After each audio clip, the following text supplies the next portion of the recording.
جب سے یہاں آیا ہوں سوچ رہا ہوں کہ جب آپ سے بات کروں گا تو کہاں سے شروع کروں گا. مجھے یہ بچوں سے بڑی ضروری بات کرنی تھی. میں آپ کو بتاؤں، ایک دن میری علامہ طاہر القادری صاحب سے بات ہوئی، گھنٹہ بھر لمبی بات، بلکہ شاید اس سے بھی زیادہ.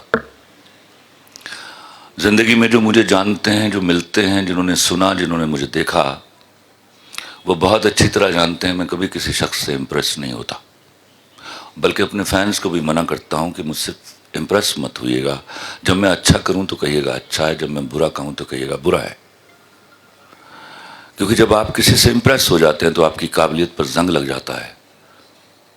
بٹ آج یہاں کھڑے ہو کر میں آپ کو قسماً بولتا ہوں، میں اس ایک آدمی سے بات کر کے امپریس ہوا ہوں.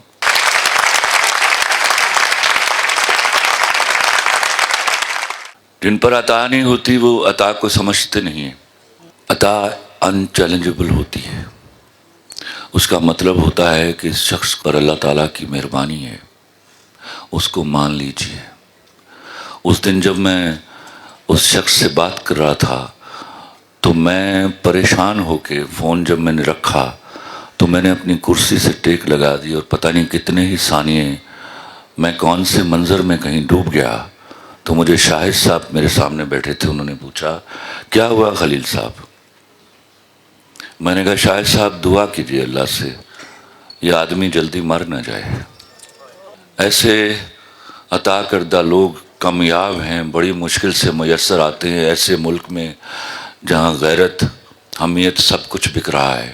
میں اپنے آپ کو بڑا ترم خان سمجھتا تھا کہ نہیں بھیا، جب وہ عطا کرتا ہے تو پھر وہ پہلے علامہ ڈاکٹر طاہر القادری کو عطا کرتا ہے.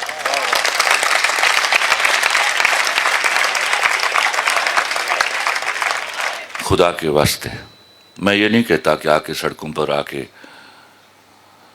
بسیں جلا دیجئے، سگنل توڑ دیجئے، وہ کلیتاً قومی پراپرٹی ہے.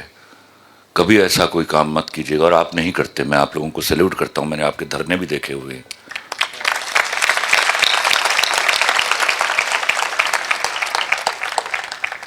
علامہ صاحب سے میری گفتگو چل رہی تھی اور میں بڑی باریک بینی سے سن رہا تھا، کیونکہ میں کبھی بھی نہیں چاہتا میری ایفیلیشن کسی ریلیجس جماعت کے ساتھ ہو. یہ میں آپ کے سامنے اقرار کرتا ہوں.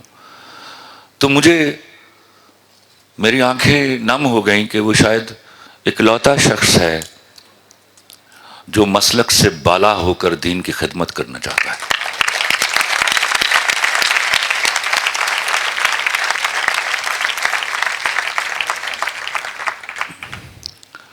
دعا کیجئے جلدی میری ان سے ملاقات ہو. I wonderfully hope it will be a very time-changing meeting of ours, inshallah.